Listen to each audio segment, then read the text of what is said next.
各位觀眾，歡迎收睇人類健康研究所，我係主持人黃建芳醫生。大家咧一定有試過咧擔心自己咧聽力咧係會衰退啊，話自己哎呀耳聾啊，聽嘢唔清楚啊。咁但係耳力到底係點樣測試嘅咧？如果發現自己真係有聽力衰退嘅話，係咪可以自己走去買部耳機配咗？聽翻清楚就算數咧。今集咧就好高興請嚟咧耳鼻喉科專科醫生黃以恒醫生，我嘅好同學阿 Bert 咧 Birgitta 咧上嚟咧為我哋咧講解下呢一個聽力衰退啦，同埋咧即係呢個助聽器嘅問題。阿 Bert 你好啊，係啊，你好啊 Teresa。係啊，我哋咧又賣下廣告先啊嚇。咁咧我哋上兩集咧其實咧都同阿 Bert 啊黃以恒醫生咧係一位耳鼻喉科專科醫生啦，就同我哋咧講咗兩個咧喺耳鼻喉科咧都係比較常見嘅病徵啦，包括咧就係呢一個頭暈啦，同埋耳鳴嘅。咁今集咧我哋就會講呢一個聽力啦。咁如果咧大家錯過咗嗰上兩集嘅內容嘅話咧，都歡迎你去翻我哋人類健康研究所個平台嗰度咧就睇翻。如果睇晒我哋3集啦，關於耳鼻喉科嘅問題咧，你覺得都冇講到嘅，你又好想問嘅話咧，都歡迎你喺下面嘅留言區嗰度寫低你嘅問題啦。咁我哋會適時咧請翻專家上嚟解答嘅。如果你又有其他嘅意見咧，都可以喺下面嘅留言區嗰度寫低，我哋真係會咧好認真咁樣睇咧，然之後儲埋啲問題咧，就喺我哋每10K 嘅觀眾增加嘅時候咧，我哋就會請翻啲專家上嚟咧為我哋解答噶啦。咁啊，除此之外啦，請你俾多幾個 like 我哋啦，因為有你嘅 like 咧，表示咧我哋嘅節目咧係真係有人繼續支持噶，咁我哋咧就會俾心機繼續做落去，因為咧要每個禮拜出2條新片咧，其實都真係好辛苦噶，咁所以咧多謝我嘉賓啦，亦都多謝咧我幕後嘅團隊啊，大家一齊咧喺度支持咧，繼續就營運緊我哋嘅人類健康研究所。咁最後啦，記得撳個鐘仔啦，訂閱我哋人類健康研究所。咁每個禮拜我哋出新片嘅時候，你都會有提示咧，咁就唔會錯過我哋嘅內容啦。好，阿 Bert，多謝你俾個廣告時間我先。多謝你。係啊，咁我哋今日咧就講一個都幾多人即係想知啦，就係即係聽嘢。咁啊，聽力有問題就梗係即刻諗到耳鼻喉科醫生啦，咁就要去揾耳鼻喉科醫生咧就檢查下啦。首先年紀大聽力就會衰退，呢個講法係咪啱嘅咧？係咪去到100幾歲聽唔到嘢係好正常嘅事咧？係嗱 Teresa 咧就其實咧年齡嘅即係當我哋年齡增長啦，咁正如所有嘅器官都開始咧係有退化嘅，咁當然耳仔亦都唔例外啦。咁樣因為我哋即係前1、2集啦講過又嚟一個內耳係啦，咁我哋有前庭系統，但係咧亦都大家都好熟悉有個蝸牛啦，咁啊呢個係愛嚟咧即係聽嘢嘅。咁其實蝸牛裏邊咧即係耳蝸裏邊咧就有啲即係我哋話內耳嘅細胞係啦，咁啲細胞咧係真係咧隨住年齡咧佢係可以咧即係冇咁靈敏嘅，即係接收聲音啊冇咁靈敏啦。咁同埋神經線去到個腦嗰度，因為我哋平時聽嘢經過啲耳骨去到耳蝸，跟住都係經過神經線去個腦嘅。咁呢啲亦都係可以咧即係退化嘅咁樣。咁所以即係年齡係真係會令到我哋係開始有退化嘅。係，所以年齡係聽力嘅最大敵人，係咪咁解咧嚇？其實係一個正常嘅老化嘅現象嚟嘅，即係大家都唔需要太擔心。即係正如我哋眼睛都可以有老花，腳啊膝頭哥都會有啲痛啦咁樣嘅情況啦。咁但係有冇話點解會退化？有冇啲原因會令到呢個退化嘅速度加快咗嘅咧嚇？咁啊嗱，其實咧有啲文獻即係研究過啦，咁啊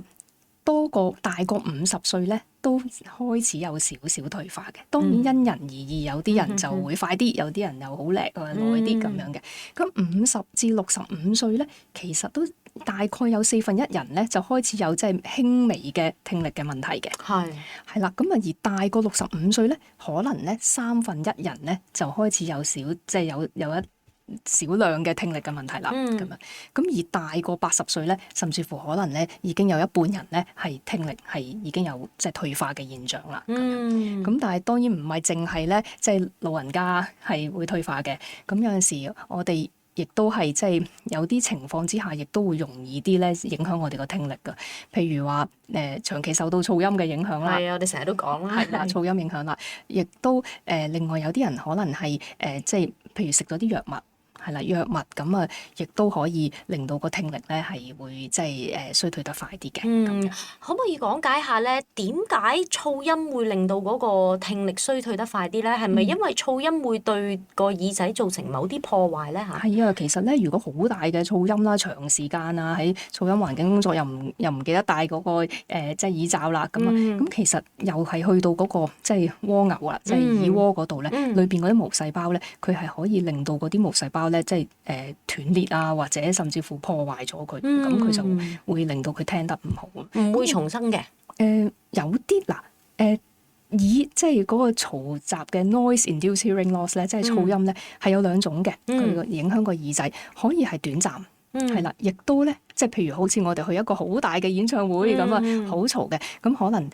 即係突然間覺得聽力即係有耳鳴啊、微微聲又聽得冇咁好，咁但係第二日又好似冇乜嘢咯，咁呢啲係即係 transient 嘅，即係短暫嘅，係啦嘅失聰，咁但係亦都有啲咧係即係經過好多年嘅噪音咧，一路累積係啦，一路累積咧就而咧令到個聽力係受損噶。咁所以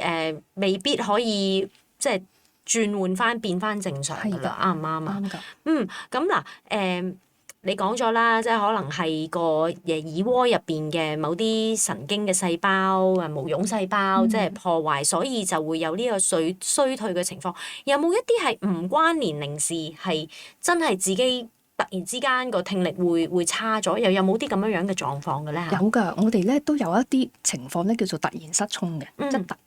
突然差。咁嗰啲就會病人會係點咧？就會係譬如突然間有一日起身，跟住發覺，咦，我突然間聽唔到嘢喎。咁不過呢啲多數都係影響單邊嘅耳仔嘅。咁但係就有唔同程度啦，有啲可能輕微啊、中度啊，或者好嚴重嘅。咁突然失聰咧嘅原因咧，有啲係完全揾唔到嘅，冇原因。咁可能咁好彩係啦，冇原因嘅。咁可能係因為咧，即係有一啲即係病毒感染啊，咁而咧佢破壞咗個耳仔嘅。咁但係就未必會即係揾到嗰個邊隻病毒啦。咁樣係啦。咁但係好多時咧，即係病人係會話俾我哋知，可能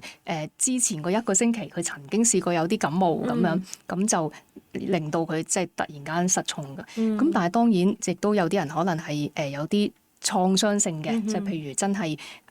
試過撞親個頭啊，咁嗰啲我哋要小心檢查個耳仔啦。咁另外就係有啲可能係我哋曾經喺另外一集咧講過，有啲罕有啲嘅，譬如腦嘅即係耳神經線生嘅腫瘤，咁嗰啲腫瘤咧，亦都係可以突然間咧出血，一微細嘅出血咧，而令到嗰個聽力咧突然間失聰嘅。咁所以即係呢啲係一啲罕有嘅情況啦。咁但係我哋亦都要留意咯。咁大家要記住咧，就係如果突然失聰，即係突然失聰咧，係一個咧耳鼻喉嘅急症嚟嘅。咁係需要咧係即係及早咧去睇醫生㗎。咁因為我哋會係一個黃金時間咧，可能要俾藥㗎呢一啲病人。咁大家要聽住啦。呢一個我覺得係今集最重要嘅信息，就係如果你有突然之間突發性嘅單邊啊，係嘛嘅聽力即係失聰嘅情況咧，咁其實就係一個急症，係耳鼻喉科嘅急症。耳鼻喉科唔係好多急症嘅咋，咁但係呢一個狀況咧就係一個屬於耳鼻喉科嘅急症，就應該要盡快去睇醫生。若果唔係錯過咗治療嘅最佳時間咧，就可能逆轉唔到啦。啱唔啱？咁所以呢一個大家係好重要，今集最重要嘅信息啊，我覺得。好啦，咁我哋翻嚟繼續講可能衰退性嘅聽力啦，因為就可能係比較普遍啲啦，同埋咧都牽涉到我跟住想問嘅嗰啲問題嘅。咁有朋友話啦嚇，係咯，我真係聽嘢聽得唔清楚啦，或者老人家屋企嗰個老人家真係哇嘢都要好大聲先至同佢講到嘢，不如就去買架耳聾機俾佢，即係配個助聽器俾佢啦。係咪真係好簡單？即係即係而家好多廣告啦嚇，即係可以去買部助聽器咁啊，戴咗就話可以聽翻啦，唔使睇醫生啦。係咪咁樣嘅咧嚇？嗱，咁首先咧，我哋可以又睇翻呢個耳仔啦，呢個寶貝係啦。咁我哋頭先講過衰退，咁我哋衰退咧就真係可能係即係同嗰個年齡係有關嘅。不過始終咧聽嘢聽得唔好，咁有陣時又唔係真係衰退嘅。咁所以睇醫生咧係都係建議睇醫生。點解咧？就因為又係睇翻我哋個耳仔啦。咁其實有啲人咧係個外耳，我哋呢個外耳啦。咁其實外耳都可以係塞咗好多耳垢。咁而咧即係影響即係個聽力嘅。我哋聽嘢唔清楚。係啦，或者咧，甚至乎有啲人愛耳炎嘅喎，即係譬如突然間耳仔好痛啊，又塞住啊，咁原來俾我哋一睇咧，或者喺顯微鏡檢查咧，發現係有啲發炎嘅話咧，我哋亦都要處理佢。咁所以即係我想即係帶出嘅信息就係唔係樣樣嘢聽唔到嘢咧都係退化嘅，可能係即係外耳有問題啦，甚至乎中耳會唔會有中耳積水？係啦，咁中耳積水啊，或者中耳係慢性嘅發炎，中耳慢性嘅發炎咧，可能個耳膜係穿咗嘅，即係耳膜穿咗窿，甚至乎係有一啲咧，即係好嚴重嘅發炎啊，可能引致一啲叫做膽脂瘤嘅物體，就唔係話生毒瘤嘅，而係一啲發炎嘅組織喺個穿咗個耳膜嗰度侵蝕我哋啲耳骨，或者係耳骨嘅問題嘅。咁呢一啲咧，即係我哋都係可以喺即係嚟求診嘅時候，我哋可以揾出除咗退化之外，有冇其他嘅原因？跟住先至覺得有冇需要咧？係如果淨係退化，先至戴助聽器。咁所以即係我哋係會幫佢咧，即係逐一係。即係作一個斷症咯。明白。其實即係好似阿 Bert 你頭先咁樣提到嘅話咧，譬如係外耳嘅問題、外耳道嘅問題，其實根本唔需要戴助聽器，可能去睇你揾個顯微鏡睇咗，清除咗嗰啲耳垢或者治療咗佢發炎嘅地方就已經足夠。又或者真係耳膜穿咗，即係你哋會可能有修補術啊，又或者有第二啲嘅方法，其實可能係一啲可以逆轉嘅情況，而無端端走去戴㗎，即係助聽器，唔單止冇處理到個問題，即係分分鐘其實根本都達唔到嗰個治療嘅效果嚇，啱唔啱啊？我哋盡量希望咧，即係揾出個原因先，跟住咧先至即係作需要嘅治療啦。咁所以大家唔好跳咗中間嗰一步，即係唔好諗住聽唔到啊，年紀大啊，咁就去買部助聽器啦。咁其實可能分分鐘咧係解決唔到個事情咧，仲可能係令到本來有嘅問題咧就越嚟越加劇都唔定啊。啱唔啱？好啊，咁假設啦，真係覺得即係衰退啦，係咪要做聽力測試咧？即係呢個聽力測試係幾時需要做，幾時唔需要做？係咪即係都需要耳鼻喉科醫生去做一個主導嘅咧嚇？咁頭先講咗，即係我哋會檢查咗個病人啦，寶貝啦，我哋即係檢查晒個耳仔啦。咁如果外耳啊、中耳都係好正常嘅，而咧病人亦都即係仲係覺得聽得唔好喎，咁我哋咧係需要做個聽力嘅檢查嘅。咁聽力檢查咧，其實就係我哋咧會轉介俾專業嘅即係聽力學家，專業嘅聽力學家咧，佢就可以幫病人即係檢查耳仔啦。原理好似咧，即係眼科醫生轉介俾視光師驗眼咁樣，咁我哋亦都會係即係揾專業嘅聽力學家咧，就做翻個聽力圖嘅。咁做法就係佢會戴個 headphone 啦，跟住就聽力學家會俾唔同嘅聲音啦，由低音啊至到高音，大聲至細聲咁樣去檢查咧，即係唔同頻率，係啦，唔同大細聲，左右耳咁檢查，係啦，同一時間亦都會係咧檢查咧，即係外邊嘅傳聲，即係我哋話即係外傳導同埋一啲骨傳導咧，係啦，嚟到分出佢係神經性嘅失聰定係咧傳導性，即係可能係中耳啊、耳骨啊嘅問題嘅失聰啊，即係總之即係做咗一系列嘅檢查之後，就有個聽力圖表咧，跟住先至知道下一步係咪需要戴助聽器，定係只係好輕微就唔需要咁樣。原來係咁，但係嗰個檢查大概會要幾耐時間？係咪好快嘅咋？其實咧，一般咧，即係專業嘅聽力學家，佢哋都做得好快㗎。可能咧，即係有啲10分鐘啊，或者20分鐘啊，視乎咧病人個反應。因為當然可能老人家咧就需要耐少少嘅時間先至明白啊，或者撳掣啊咁樣啦。咁但係都係一啲好即係處理到嘅一個即係測試嚟嘅。咁嗱，有咗嗰個聽力圖表啦，嗰個演繹係咪又要需要揾翻耳鼻喉科醫生去睇嘅咧嚇？嗱，通常嚟講咧，即係一做完之後，專業嘅聽力學家咧，其實佢都會即時咧就可以睇到佢究竟係個聽力係去到邊個程度嘅，即係好似驗眼一樣有度數啦，驗耳咧都係有度數嘅。咁聽力學家就會寫翻一個報告啦，跟住就會可以講解俾病人知，或者咧佢翻嚟睇耳鼻喉科嘅時候，佢都可以帶埋嗰個即係聽力圖表，我哋亦都可以咧分析翻俾病人知，究竟你係傳導性失聰啊，定係神經性啊？究竟你而家去到咩程度啦？咁呢啲係咪都會影響到即係佢哋之後嘅治療，或者係咪去佩戴助聽器，其實都需要配合翻呢一個聽力測試嘅咧？係要㗎，係啊，Teresa，因為咧有啲好輕微嘅咧，其實咧就唔需要即刻即係戴助聽器嘅，即係好輕微嘅，我哋可能係看住佢啦咁樣咁。如果譬如中度啦或者嚴重咧，咁我哋就會視乎個病人，亦都係即係尊重佢嘅意願啦。咁睇下佢日常嘅生活係點啦。譬如佢日常生活，佢真係需要咧留心啲去，譬如工作嘅，咁有啲需要工作留心啲嘅，咁佢可能想即係早啲配耳機。又或者咧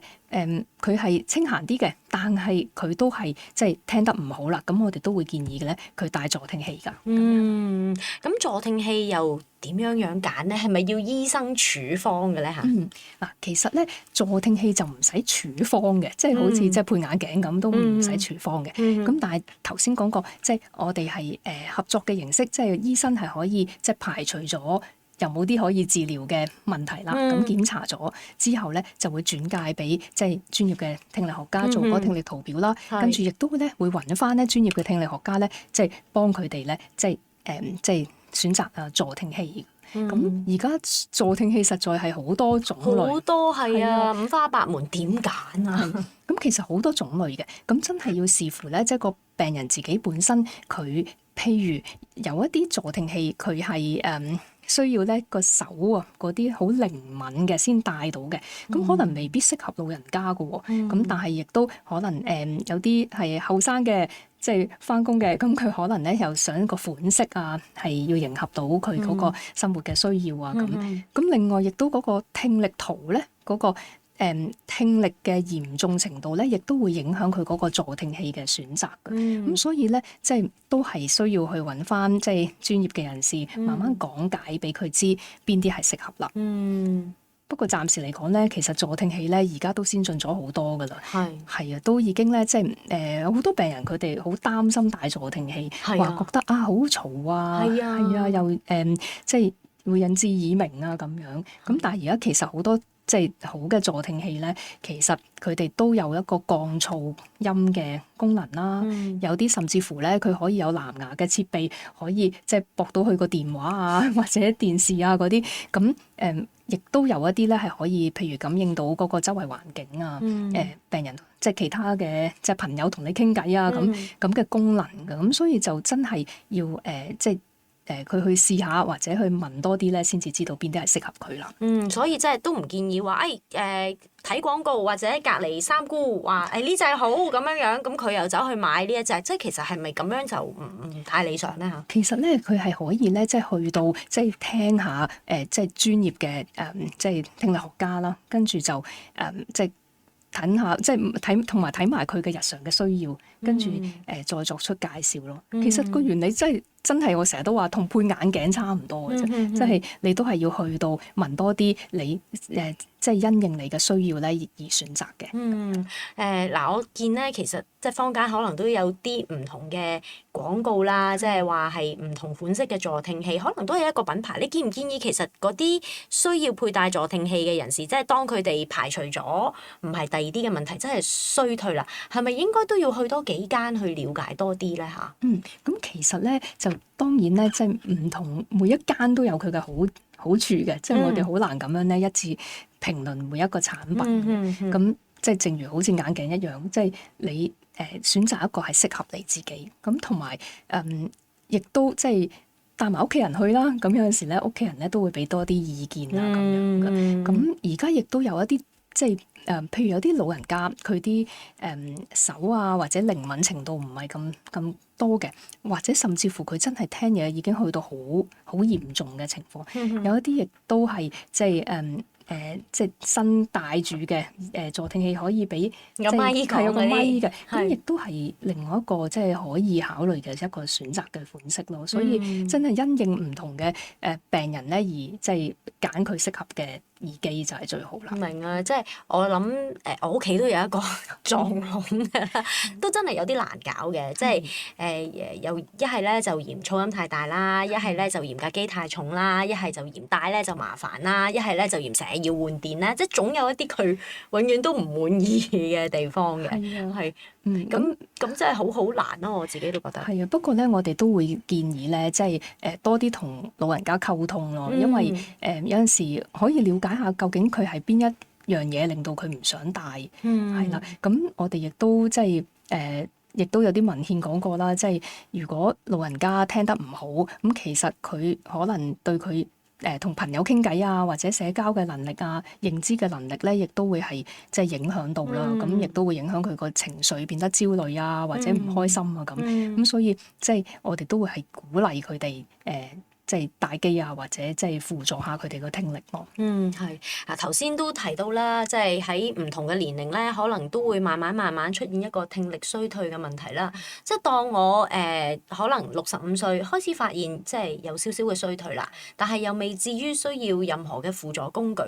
應該相隔幾耐再做翻一個聽力嘅測試去檢測，即係嗰個衰退嘅速度有幾快，同埋幾時要即係佩戴呢一個耳機咧嚇？嗱，其實咧暫時嚟講咧就冇一個特定嘅時間話幾耐要驗一次耳仔嘅咁樣。咁不過咧，我哋都會建議凡親其實耳仔都係一啲比較靈敏嘅一個五官嘅感覺。係啊，其實都重要嘅。係啦，即係如果譬如65歲都仍然聽得好好喎，但係可能隔咗2-3年之後開始覺得聽得冇咁好嘅時候咧，其實病人自己本身都留意到嘅。咁佢可以嗰陣時咧都不妨真係考慮見下耳鼻喉科醫生啦，或者咧真係有需要嘅話，都做翻個聽覺檢，即係聽力嘅測試啦，咁樣。但係就即係都視乎翻嗰個病徵，即係佢自己個人個感受係點樣樣，冇錯，就睇下要幾密去做呢件事啦。咁好啦，當我真係已經檢測咗，亦都開始咗佩戴耳機啦，有冇話點樣樣需要跟進咧？即係好似我阿媽戴耳機咁樣樣咧，隔冇耐咧又話又要換機㗎咯喎，即係又好多嘢又要繼續跟進做。咁嗰啲真係要佩戴耳機，即係真係聽力衰退嘅病人，佢哋又即係應該要點樣樣再做檢查法咧嚇？咁其實咧，有時我哋會建議留意下嗰個耳帽啊，即係咧我哋戴耳機咁，佢有嗰個耳帽咧會戴喺個耳仔出邊嘅。冇錯。有陣時戴得太耐，或者可能夏天啊，跟住嗰啲膠咧可能會硬化咗咧。咁如果變咗形或者硬化咧，咁佢會鬆㗎。咁一鬆咗咧，側邊咧就會好容易咧會即係 微微聲啊，漏咗條罅喺度咧。咁佢哋就會覺得好嘈啦。咁呢個亦都係一個原因咧。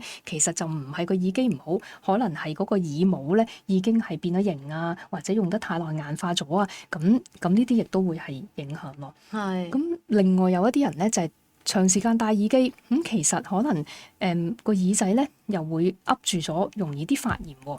咁呢個亦都要留意啦。咁可能即係如果係成日發炎啊，咁可能要去睇翻耳鼻喉科醫生啦。咁啊清清個耳仔啊，或者處理咗個發炎啦，或者可能要同咧即係專業嘅即係聽力學家傾下。有陣時嗰啲耳帽咧，佢哋都有特別嘅膠或者特別嘅做法咧，會令到可能透氣係好啲啊。咁呢啲亦都係即係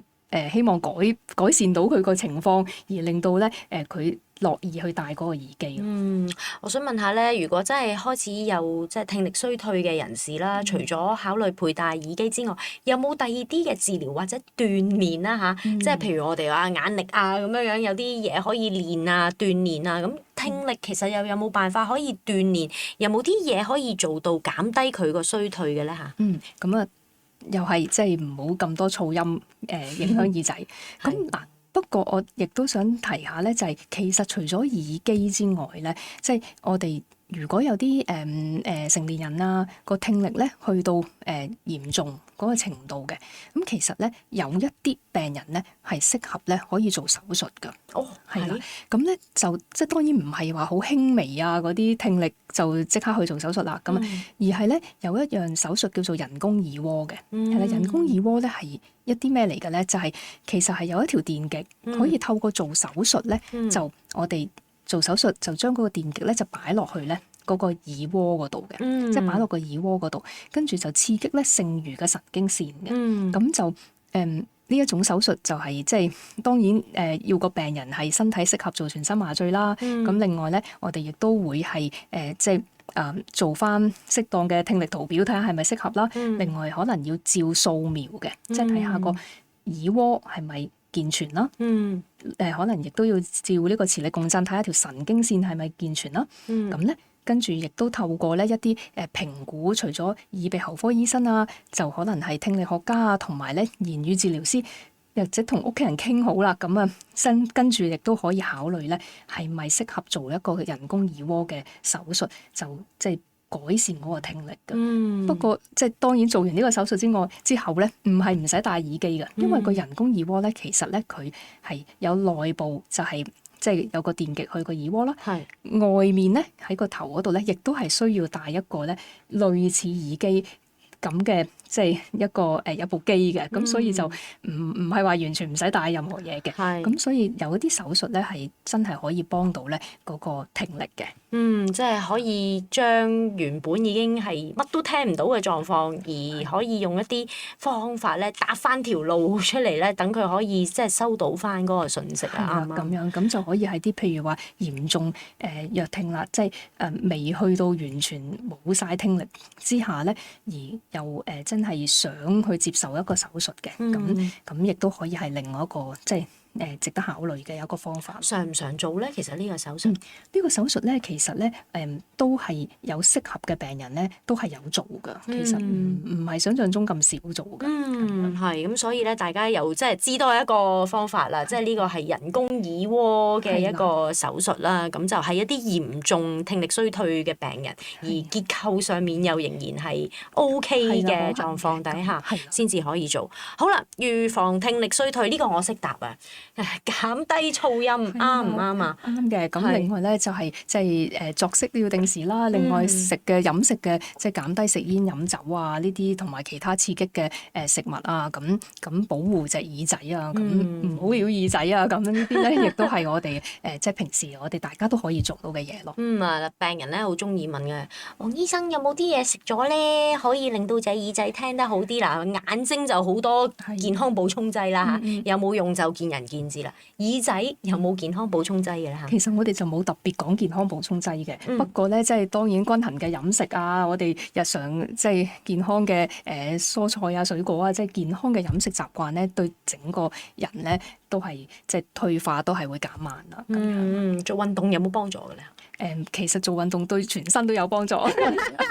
所以咧即係如果大家即係保持翻一個健康生活習慣啦，唔單止即係成個人會好咧，即係聽力咧都可能會維持得比較好啲，都係適當減低啲壓力啦，啱唔啱啊？係啊，呢個都係大家都要學習嘅。係啊，咁同埋咧就如果真係即係有聽力嘅問題咧，都係即係老生常談嗰句，唔好咧就由得佢啦，都要及早咧係睇醫生嘅，因為可能有一啲係好簡單嘅嘢。可以處理咗就恢復翻聽力啦，又或者有一啲比較嚴重嘅狀況，譬如好似生瘤咁樣咧，及早發現啦。冇錯，咁都係咧，即係要揾專業嘅人士咧去處理噶啦。咁啊，再一次講下啦，如果咧對於我哋今集討論嘅內容有任何嘅意見或者係有疑問嘅話咧，都歡迎喺下面嗰度寫低。咁我哋咧都會適時咧請翻專家上嚟咧為我哋解答啦。另外咧，記得訂閱我哋人類健康研究所，俾多幾個 like 我哋，有你嘅支持咧，我哋會繼續咧係咧做落去嘅。咁對於有其他嘅耳鼻喉科嘅問題嘅話咧，都歡迎你哋咧係提出嘅，因為咧黃以恒醫生咧係一位耳鼻喉科醫生啦，咁咧佢可以咧再上嚟我哋節目咧為我哋解答有關於耳鼻喉專科嘅一啲題目嘅，咁所以如果你有嘢想問嘅話咧，記得寫低啦，咁啊俾多啲提示我，等我咧諗下一啲唔同嘅題目咧去請翻一啲適當嘅專家咧上嚟我哋嘅節目嗰度咧為大家解答。咁今集嘅時間又夠啦，下集咧再同大家分享一啲有趣嘅醫療資訊。多謝收睇，多謝晒，下集見，拜拜。